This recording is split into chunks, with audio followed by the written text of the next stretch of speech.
বহুত দিনৰ পৰা আপোনালোকে মোৰ বহুত নিউজ শুনি আছে, বহুত অপপ্ৰচাৰ চলি আছে।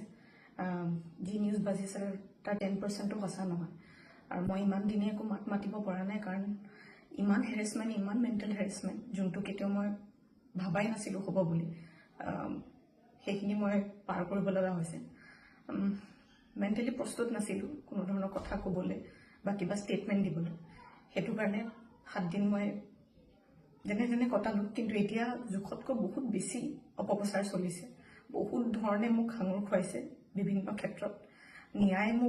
ন্যায়ালয়ে মোক দোষী কৰাৰ আগতে নিউজ মিডিয়াই মোক দোষী কৰি মোক এতিয়ালৈকে ফাঁচি দিছে। মোক অলৰেডি মই দোষী বুলি কথা কৈছে, আৰু বহুত ধৰণৰ নিউজ, বিভিন্ন ধৰণৰ নিউজ, য'ত মোৰ কেছটোৱে ট্ৰেডিঙৰ ওপৰত আছিলে, কিন্তু এতিয়া কেছটো অকল মোৰ ওপৰত হৈ গ'ল।